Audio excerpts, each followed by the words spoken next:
Hello, my name is Hermine Tsaturyan. I attend the United States University and I'm in the MSN FNP program, and today I'll be performing a physical examination. I have my patient here who has signed all the consent, and it's the same person who signed the consent.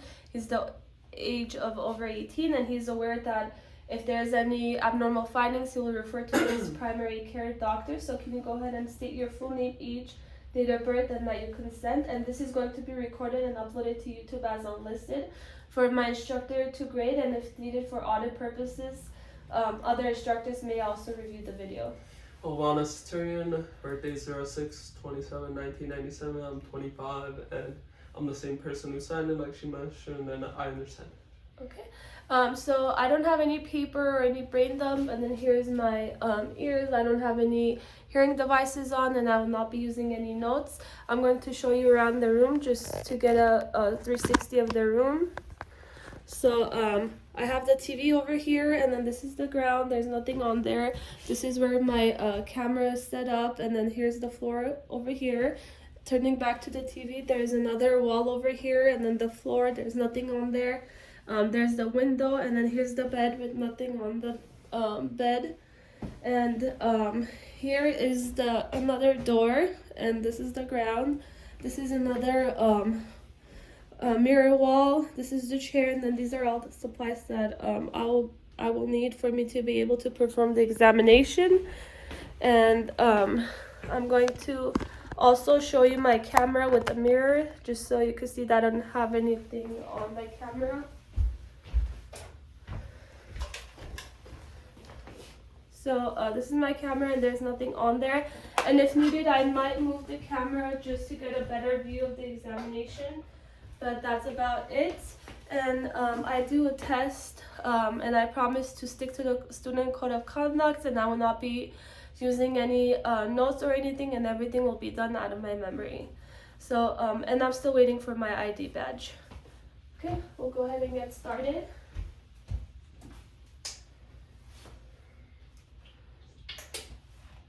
Hello, my name is Hermine Tsaturyan. I'm going to be your family nurse practitioner today. Can you please state your full name, age, date of birth, your race, and the gender you identify? My name is Hermine Tsaturyan, birthday 06/27/1997. I'm 25, gender male, pronouns he, him, and Caucasian. Okay, so what brings you in today? Annual wellness exam. Okay, so the patient is here for an annual wellness exam. If the patient was here for a focused assessment, we will be asking more questions such as the onset, location, duration, contest, the aggravating factors, relieving factors, treatments, modifying factors, severity, and so forth. So today we'll be doing a physical examination, but before I get started, I'm going to just be asking you general past medical history questions. So to start off with, what is your general health? Do you feel generally healthy? Yes. When was your last annual exam? 1 year ago. And when was your last dental exam? 4 weeks ago. And how about your eye exam? 2 weeks ago. And was everything normal? Yes, everything was normal, no abnormalities. Okay. And do you have any chronic illnesses? No. And do you have any psychiatric illnesses? No. Have you ever been diagnosed with any infectious diseases such as TB, HIV, AIDS? No. And do you have any allergies to anything? No. If the patient did have allergies, I would ask what kind of a reaction they have. Do you have any have you had any injuries or any hospitalizations? No. Have you had any surgeries? No. If the patient did have surgeries, I would ask what type of surgery they had, if they had any complications at the time, and if they received anesthesia. Do you take any medications? No. If the patient did take medication, I would ask the patient what type of medication they take, what they take it for, the dosage, the route, and the frequency. And you said you haven't taken any medications. Do you have any allergies to anything? No. And are you sexually active? No. And if you decide to be sexually active, would you use any contraceptives? Yes, condoms. Okay. And If the patient was a female, I would ask questions about the menstrual cycle, and I would ask how often they receive their period and how long their cycle lasts. And do you perform testicular self-examinations? Yes, once a month in the shower. And do you perform breast self-examinations? Yes, same time, once a month in the shower. Okay, very good. So now I'm going to be asking you past medical history of your family members. Can you tell me a little bit about your direct family members and also your grandparents, if they're alive and if they passed away at what age and if they have any past medical problems? I have a sister, 28, no medical problems, she's healthy. Mom, 47, healthy, no medical problems. Dad, 55, healthy, no medical problems. Grandparents passed away when they were 90, all of them, due to old age. Okay, very good. So now I'm going to be asking you some direct questions about your family so you can refer back to the people that I mentioned. Do you have a family history of glaucoma or migraines? No. Do you have a family history of Cushing's or diabetes? No. Do you have a family history of any psychiatric illnesses such as anxiety or depression? No. Do you have a family history of any neurological disorders such as stroke or seizures? No. Do you have a family history of heart attack, hypertension, hyperlipidemia? No. Do you have a family history of COPD or emphysema? No. Do you have a family history of Crohn's disease or irritable bowel syndrome? No. Do you have a family history of renal disease or frequent recurring UTIs? No. Do you have a family history of any musculoskeletal issues such as osteoporosis or arthritis? No. Do you have a family history of bleeding disorders such as anemia? No. Do you have a family history of cancer such as liver cancer, lung cancer? No. Do you have a family history of obesity? No. And do you have a family history of any genetic disorders such as autism or Down syndrome? No. Do you have a family history of drug abuse or substance abuse? No. Do you have a family history of any allergies? No. Okay, very good. So now I'll be asking a few social questions about yourself. Can you already stated your race, and can you tell me your nationality and your ethnicity, please? Nationality American, ethnicity Armenian. And where were you born? Armenia. And are you in a relationship? What's your marital status? I'm single. Okay, very good. And sorry, did you participate in the military, or are you in the military? No. And what is your living situation? What is your social and economic status? I live with my parents. I'm financially stable. Okay, and what are your eating habits? Do you feel like you eat generally healthy? Yeah, I eat pretty much everything. Do you drink enough water? I drink about 2 liters. And do you use any laxatives? No laxatives. Do you drink coffee? Yeah, just in the morning before work. And do you feel emotional, stressed? No. And what is your sleeping habits? How many hours of sleep do you get at night? About 8 hours because of work. 8 hours. And from what time to what time? 11 p.m. to 7 a.m. And do you feel safe at home? Is anybody hurting you? I'm sick. And have you been in any violent arguments? No. And do you wear a seatbelt when you're driving? Yes. You do. Okay. And what is your occupation? I'm sorry. I'm a nurse. You're a nurse. Okay. And are you sexually active? No. And what contraceptives would you use? Condoms. Okay, very good. So now we'll be moving on, and I'll be asking you some questions to review your systems. Okay. So I'll ask from your head to toe. Okay. Have you had blurry vision or double vision? No. Have you had a sore throat or nasal drainage? No. Have you had any hearing problems or ringing in your ears? No. Have you had any heat and cold intolerance or weight loss, weight gain? No.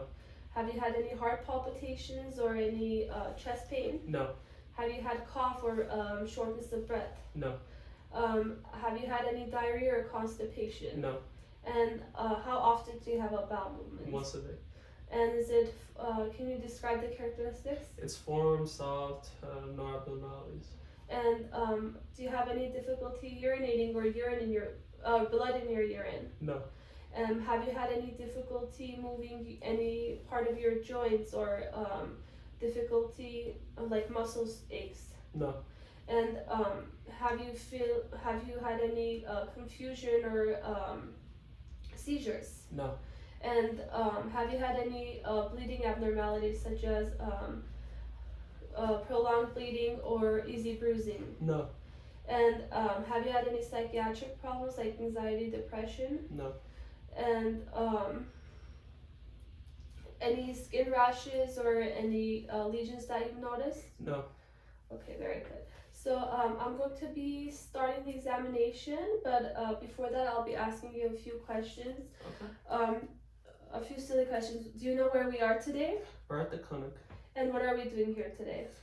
Heads to examination. And what's today's date? February 19, 2023. And do you know who the president is? Biden.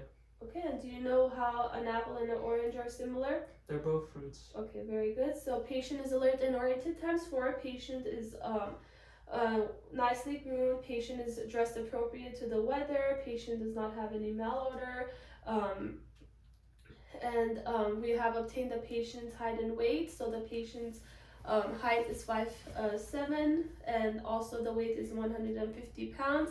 And the patient's BMI is 23.5. We have also obtained the vitals prior to the examination. Patient's blood pressure is 120/80, heart rate is 65, temperature 98.6, oxygen saturation 99% on room air, no distress notice, and patient's temperature is 98.6. So we'll go ahead and get started. If I can ask you to have a seat over here, please.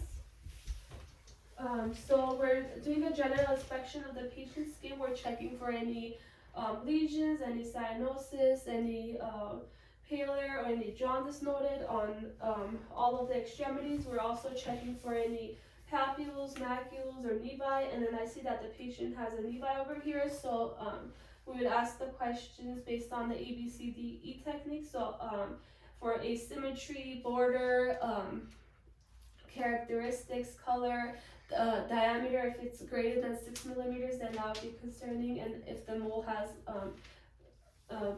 gone through evolution. So have you had this mole for a long time? Since I was born. Okay, and you haven't noticed any recent moles or any changes? No. Okay, we're also, while inspecting, we're also checking for general distribution of the patient's hair, and the patient's hair is evenly distributed, and we're also checking for clubbing on the fingers, and there's no clubbing noted, and there's no cyanosis on any of the extremities. There's no edema on any of the extremities either. So we're going to go ahead and get started, and we'll start with the head to toe assessment. So we're going to be palpating the head for any hematomas or any depressions. We're also checking for hair distribution throughout the head, and there's no depressions or hematoma noted, and hair is evenly distributed. And then now we're actually visualizing the patient's, also the neck. We're visualizing the neck to see if there's any swelling on the neck as well. We're inspecting the head and neck. And next we're going to move on to the face. So we're going to take a look at the patient's face and check for general symmetry, and the patient's face is symmetrical. There's no drooping on one side. We'll be testing cranial nerve number 5, which is the trigeminal cranial nerve. So I'll be asking you to open your mouth, clench your teeth, and then go ahead and open your mouth. Okay, so that's part of the cranial nerve number 5 assessment. But now I'll ask you to close your eyes, and I'm going to be touching, and you tell me if it's soft or sharp. Okay?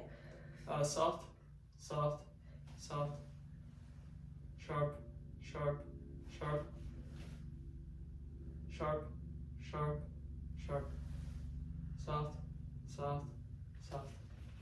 Okay, very good. And then we're also assessing the patient's cranial nerve number 7. We're checking for the facial symmetry. If I can ask you to smile, frown, and then puff out your cheeks, and then go ahead and raise your eyebrows. So we can also see that cranial nerve 7, which is the facial cranial nerve, is also intact. So now we're going to be moving on to the eyes. We're visualizing the eyes and checking for any asymmetry. We're checking the eyebrow and the eyelash distribution. It's nice and even. We're checking the sclera. It's nice and white, no jaundice noted. Can you pull your eyes down?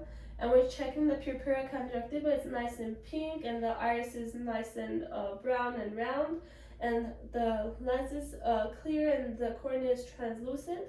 So now we'll be doing the direct and indirect pupillary reaction. But before we do that, actually, we'll do the Snellen chart to check the visual acuity, which is the optic nerve, and which is cranial nerve number 2. So I'm going to step about 6 feet away from the patient, and I'm going to ask you to read the lowest line that you can. Okay. Oh, sorry, close one of your eyes. LTFPH. Okay, the other eye.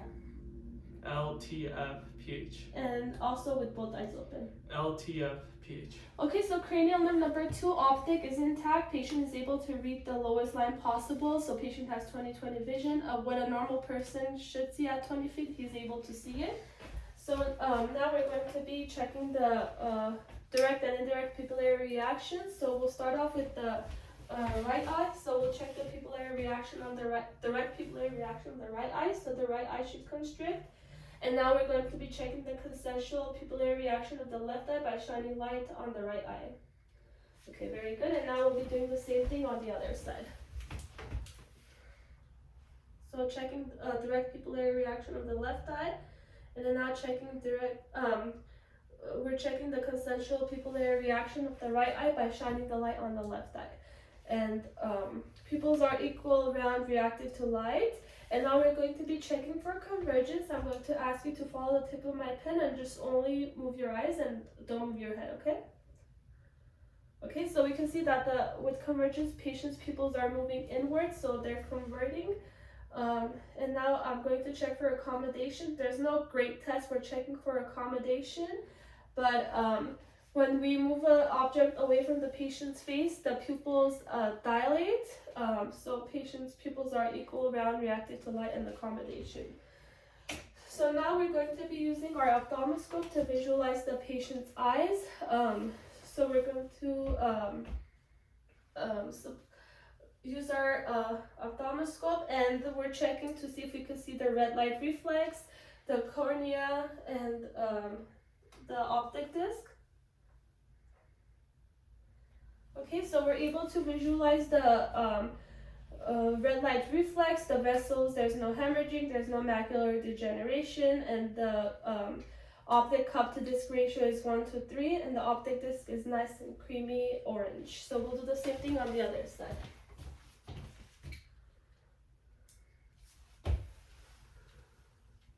Okay. So once again, all the findings were similar on the right eye to the left eye. The optic cup disc ratio is 1:3. There's no macular degeneration. The optic disc is nice and creamy and orange. The vessels, there's no hemorrhaging noted, and there's no macular degeneration, and the optic disc margins are nice and sharp. So now we're going to be moving on to the ears. So we're going to be first inspecting the ears externally. We're taking a look at the external canal. We're also going to be tugging the ear up and back to make sure there's no obstruction or any drainage, and we'll be doing the same thing on the other side. So tugging it up and back, and we're checking for the external ear canal for occlusions or any obstructions or any wax buildup. So next we'll be checking the patient's cranial nerve number 8, which is the acoustics. So I'm going to stand 4 feet behind you. I'm going to ask you to occlude one ear, and I'm going to whisper a word, and you tell me what that word is. Okay, so go ahead and occlude one ear. Baseball. Baseball. Okay, now the other ear. Apple. Apple. So patient's cranial nerve number 8, which is the acoustic, is intact. So now we'll be doing the Weber test, and I'm going to be striking my tuning fork, putting it on top of your head, and you tell me if you hear it equally, okay? Okay. Equally? Okay, and there's no lateralization to one No. side? Okay. And now we'll be doing the Renee test. So I'm going to be striking the tuning fork, putting it on your mastoid bone, and you tell me once you stop hearing it. I'll move it to your ear and tell me if you still hear it. Okay. Stop. And you I still hear it? Yep. Okay, very good. And now the other side.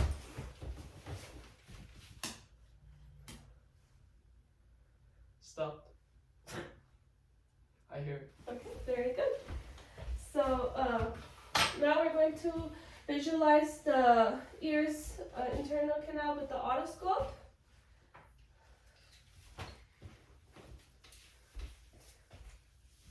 Okay, very good. So we're going to move the patient's ear up and back. And we're able to visualize the tympanic membrane. It's nice and pearly gray.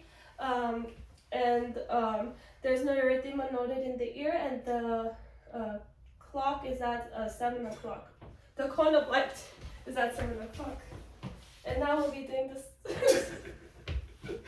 same thing on the right ear.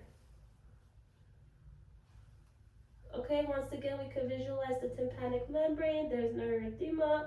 The tympanic membrane is nice and pearly gray. There's no erythema, no excessive wax buildup, and the cone of light is at 5 o'clock.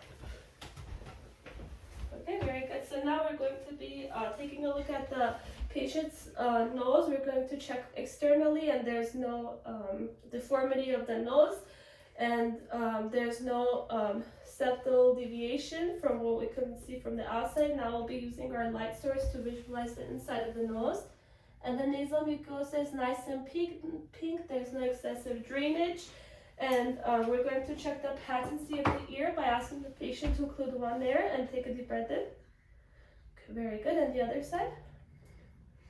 Okay, the airway is patent. Now we're going to be checking the cranial nerve number 1, but the olfactory, by asking the patient to close the eye and take a deep breath and tell me what he smells. Occlude one ear.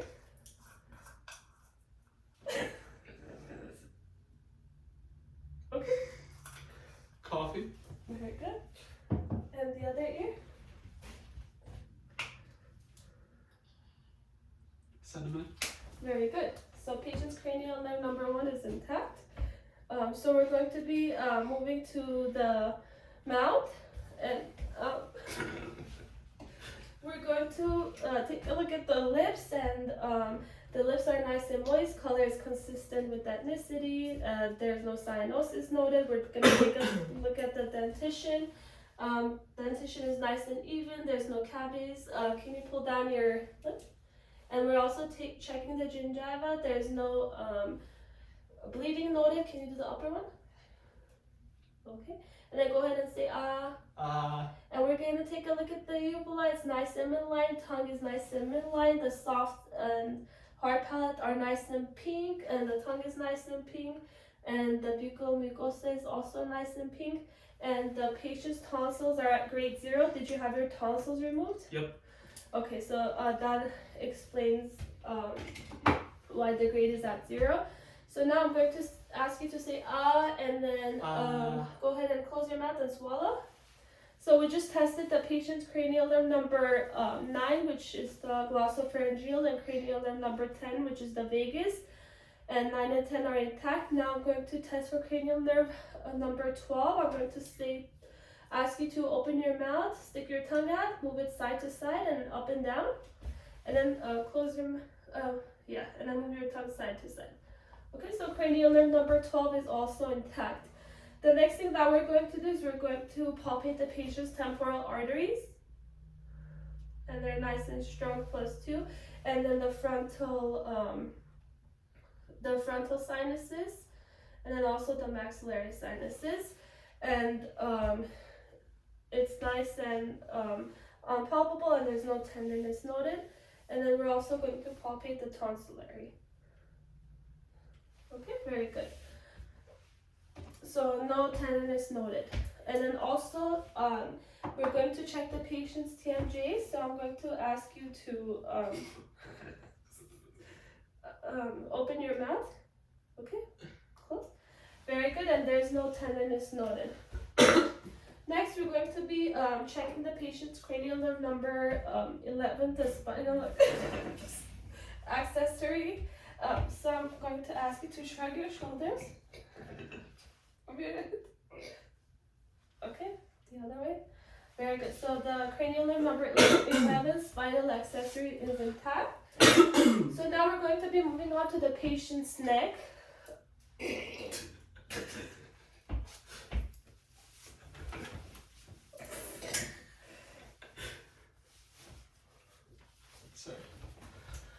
So we're going to be checking the neck from the side, and we're going to visualize. Go ahead and lift your neck up. We're going to. Okay, so we're going to. Sorry.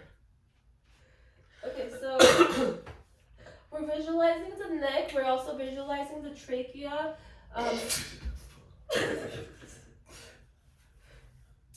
Okay, we're visualizing the trachea. Trachea is nice.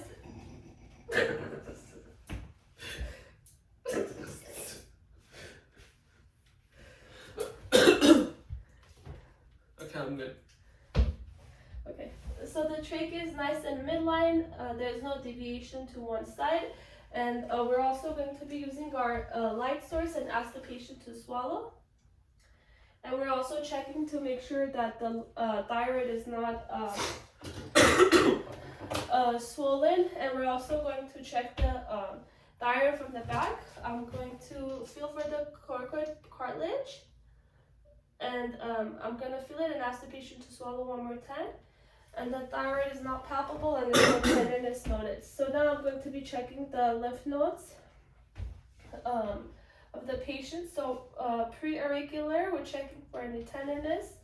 Post-auricular, occipital, posterior cervical, anterior cervical, tonsillary, submandibular, submental, and also supraclavicular. And there's no tenderness noted at any of the lymph nodes. So next we're going to be moving on to the chest. If I could ask you to remove your shirt.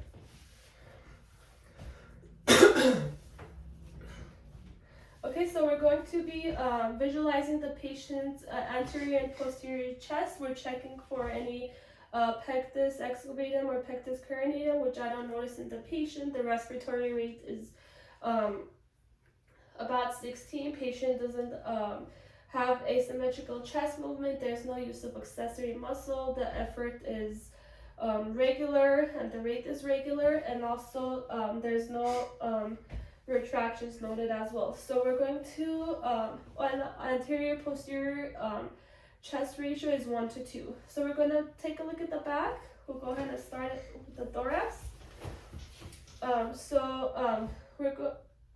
Turn around. I'm going to also palpate the sternum to check for any tenderness. Very good. And any pain there? No. Okay, very good. So now we're going to move on to the patient's back.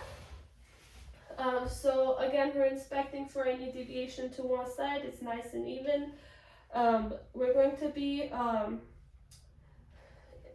inspecting for any asymmetrical movement of the thorax, which there's none, and then I'll be doing the tactile firmness test. So I'm going to put my hands and you go ahead and say 99. 99, 99, 99, 99, 99, 99, 99. And we should feel equal vibration when we're doing that, which is a normal finding. Now I'm going to be palpating in between the vertebrae and the coastal ridges. Any pain there? No. Okay, and then now we're going to also percuss, and we should hear resonance.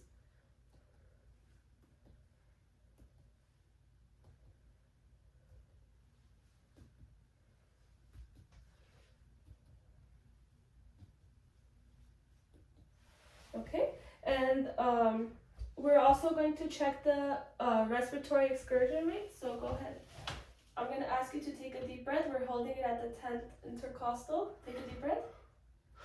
And we can see that there is a symmetrical rise and there's no deviation to one side.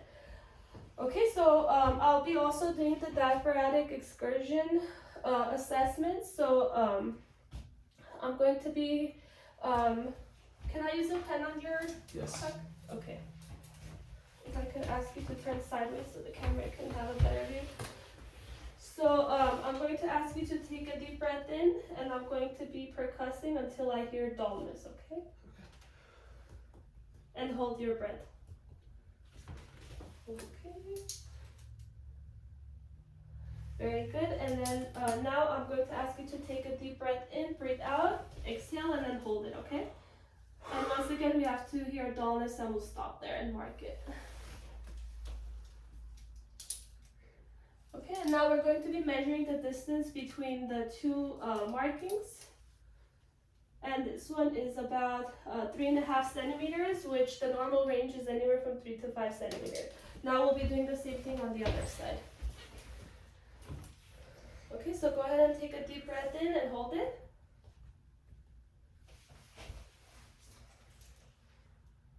Okay, and then take a deep breath in, breathe out, and hold it.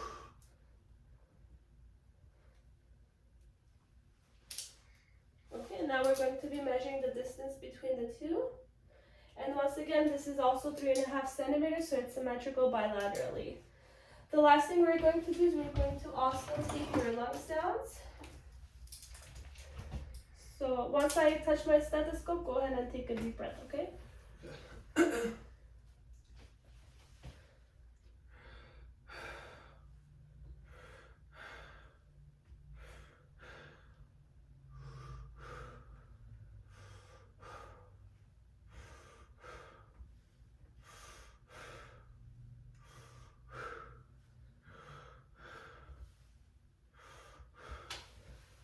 Okay, lung sounds are clear. There's no adventitious lung sounds heard when auscultating with the stethoscope and when listening to the patient without the stethoscope. So now go ahead and turn around. Now we're going to take a look at the anterior chest, and we'll be doing the same examination. So first, I'll do the tactile firmness test. I'm going to put my hands and you say 99, okay? 99, 99, 99, 99, 99, 99. Okay, and we feel equal vibration on both hands. So now we'll be palpating in between the costovertebral. Any pain there? No. Okay, and I'm going to be percussing now, and we should hear resonance.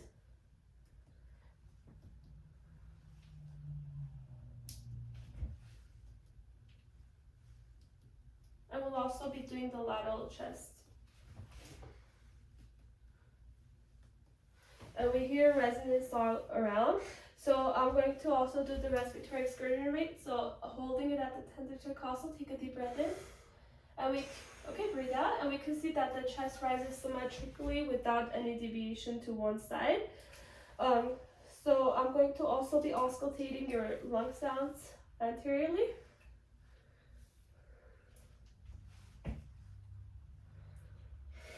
Take a deep breath, breathe out, good job.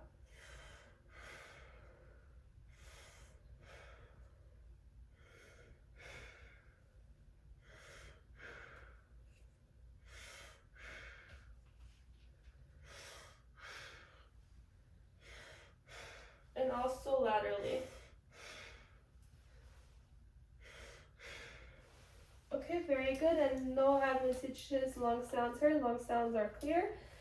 Next thing I'm going to do is I'm going to be taking a look at the chest for any heaves or any pulsations or any thrills.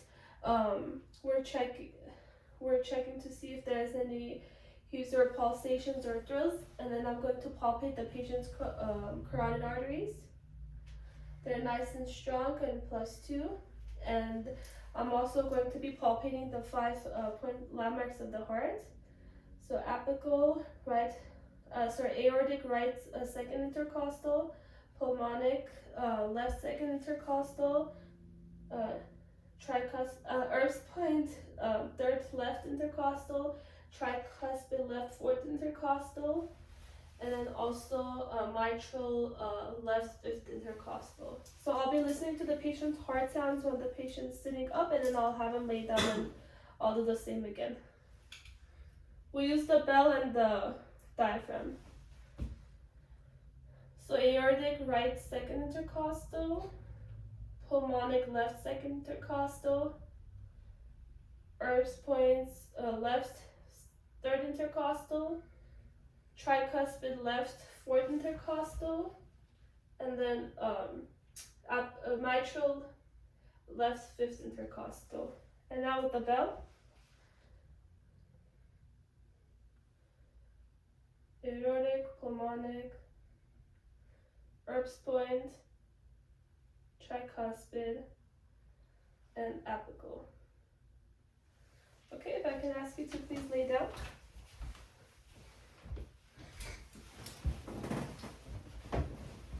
Okay, if I can ask you to turn your neck. So we're also visualizing the neck for JVD, jugular vein distension, which the patient does not have. So I'll be listening to the carotid arteries with my diaphragm and the bell.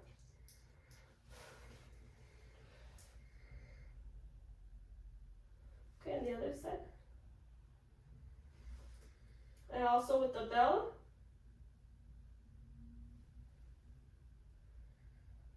And when auscultating the carotid arteries, there's no bruit heard. So once again, we're checking the chest for any heaves, thrills, and lifts, and also palpating for any thrills or heaves. All the landmarks, so aortic, pulmonic, Herbs, tricuspid, and the apical, which is the point of maximal impulse. And so I'll be now auscultating the heart sounds. Once again, when the patient's laying down with the diaphragm and the bell. So aortic right second intercostal, pulmonic left second intercostal, Herbs third left intercostal, tricuspid left fourth intercostal, and mitral left fifth intercostal. And now with the bell. Aortic, pulmonic, Herbs point, tricuspid, and mitral. Okay, and there's no thrills or heaves. So now we're going to be moving on to the patient's abdomen. So we're inspecting the abdomen for any protrusions, any scars, any pulsations, and there's no pulsation noted. So now we're going to auscultate the abdominal sacs using our diaphragm.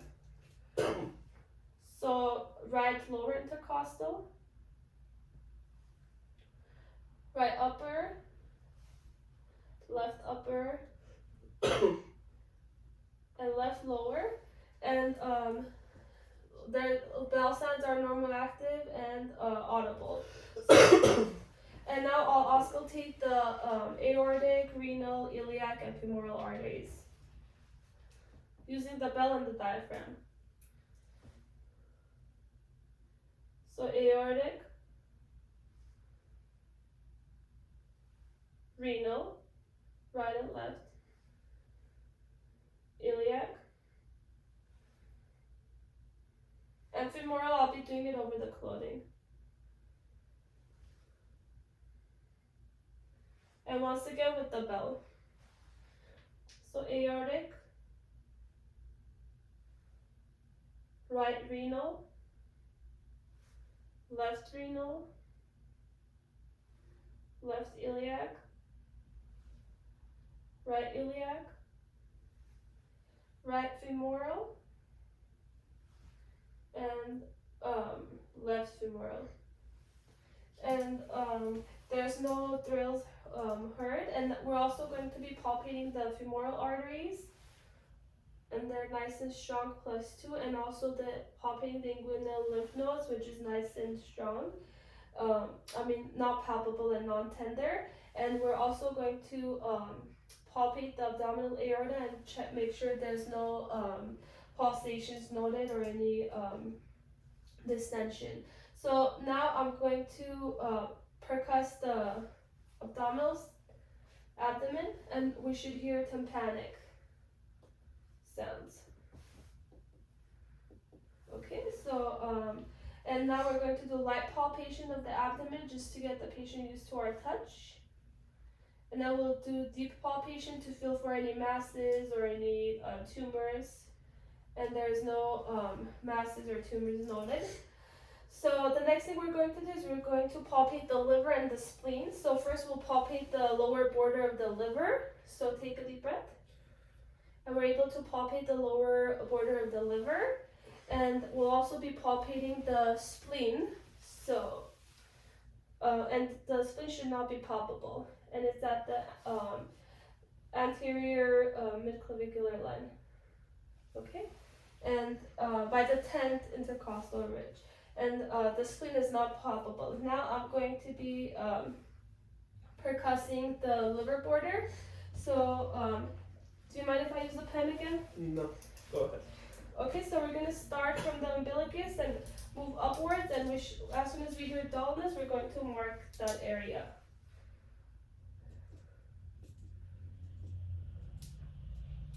Okay, and then now we're going to start from the under the nipple line, and we're going to percuss until we hear dullness again. Okay, very good, and we're going to measure in centimeters. And the liver span is 7 centimeters, which falls between the normal range, which is anywhere from 6 to 12 centimeters. So next thing I'm going to do is I'm going to be percussing the patient's spleen. So if I could have it turned to the side. Take it and raise your arm up. And we're going to percuss at the 10th intercostal, and we should not hear dullness. If we hear dullness, then that could be a negative sign. Okay, so we don't hear any dullness, which is a good sign. And now I'm also going to be palpating the patient's kidneys. And they should be non-palpable. Okay, very good. So a patient's kidneys are not palpable either. So if I can have you stand up. We're going to be checking the patient's spine and the range of motion, but before I do that, I'm going to check the patient for CVA. Do you feel any pain there? No. And while we're doing this, we're also watching the patient's face for any grimacing noted. So we're checking the curvature of the patient's spine. We're checking for lordosis, kyphnosis, scoliosis. And we're also going to be palpating to make sure, to see if there's any tenderness. And I'm also going to be percussing to check for tenderness. And no tenderness is noticed. So now I'm going to have the patient bend down. And we're going to see that the curvature of the spine is nice and smooth. There's no scoliosis noted. And the patient is bending at 90-degree angle, which is normal. Very good. You can stand back up. So next thing I'm going to do, and while standing up, the patient's posture is normal, and there's no deviation to one side. It's nice and even at the shoulders and also at the iliac crest.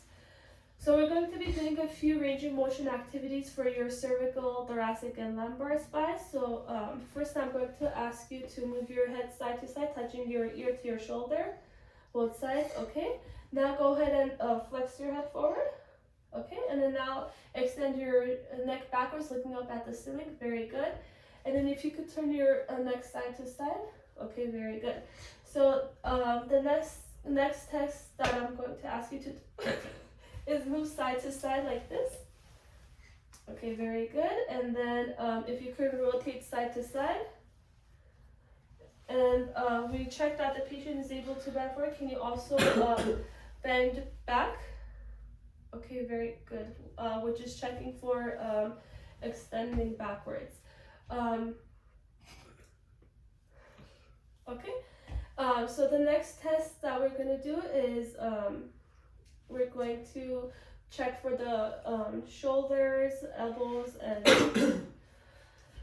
the wrist. So we're inspecting the shoulders, elbows, the wrist, and the hands for any abnormal deformities or any nodules and swelling, which is there's none noted. We're going to be palpating the patient's distal and proximal phalanges, and also the phalanges, and then the metacarpal phalanges. And we're also checking for capillary refill while doing this, and it's less than 3 seconds. We're also going to check the patient's radial pulse, which is nice and strong, +2 bilaterally. And we're also checking the patient's carpal bone and the metacarpal bone on both sides. No tenderness is noticed. We're checking the patient's elbows, the olecranian process, the medial endocondyle, epicondyle, and the lateral epicondyle. And there's no, and also the extensor surface of the ulna, and there's no tenderness noticed. Same thing, the olecranian process, the medial epicondyle and the lateral epicondyle, and there's no tenderness noted, and also the extensor surface of the ulna. While we're here, we'll also check the patient's epitrochlear lymph node, which there's no tenderness noted, and we'll also check the axillary lymph nodes, and there's no tenderness noted as well. Next, we'll check the patient's shoulder, so we're going to check the acromioclavicular joint.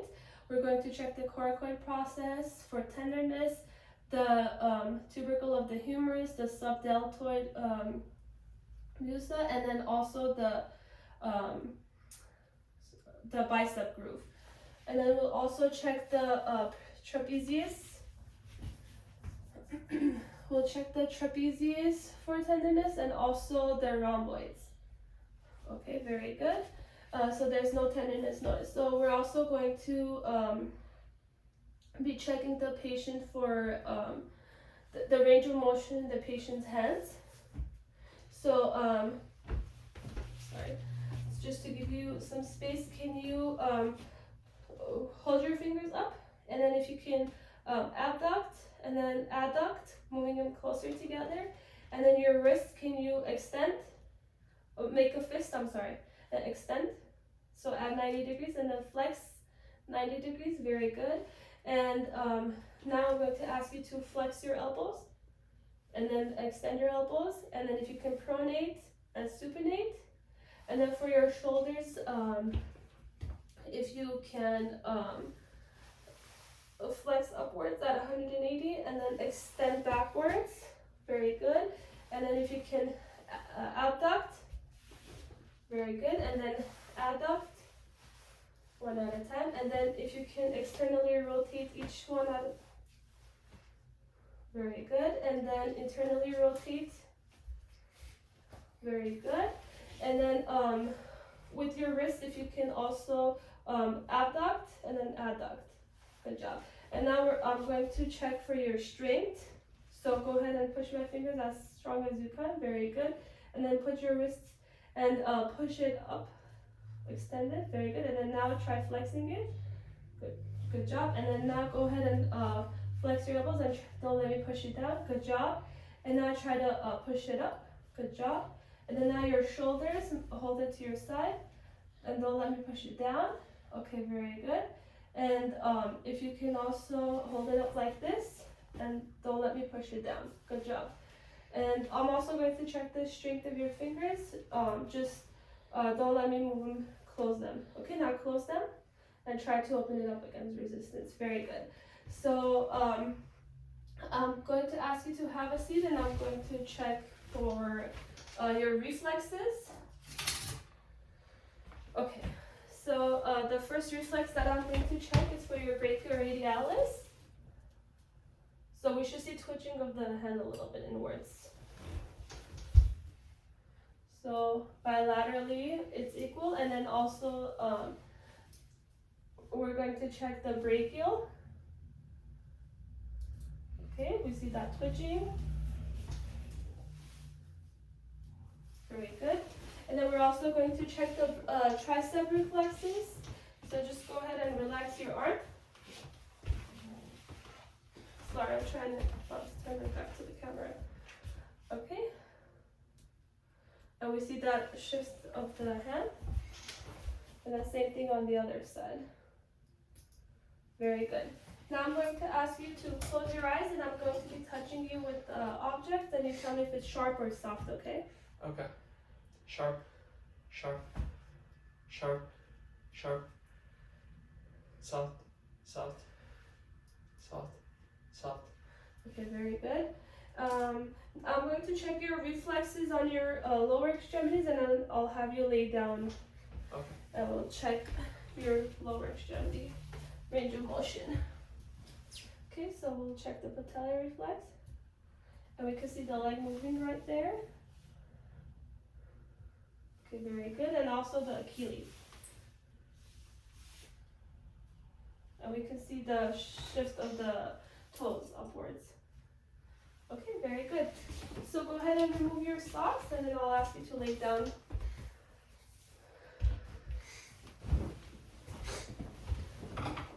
Okay, so first we're inspecting the lower extremities. We're inspecting the hips, the knees, the ankles, and the toes. And there's no nodules or deformities noted. Now we're going to be palpating the anterior superior iliac, the greater trochanter, and the posterior iliac crest. And there's no nodules or swelling or noted. And now we're going to be palpating the suprapatellar pouch and then the surroundings, and then also the popliteal fossa, checking for Baker's cysts. And then we're going to be moving on to the ankles and palpating the medial malleolus and the lateral, and also the Achilles. Very good. And then we're also going to be palpating the distal interphalanges, the distal phalanges, and the proximal. And we're also palpating, checking for Morton's neuroma in between the toes. Okay, very good. So while we're there, I'll do the Babinski reflex. Okay, very good. And we see that the toes are curving inwards.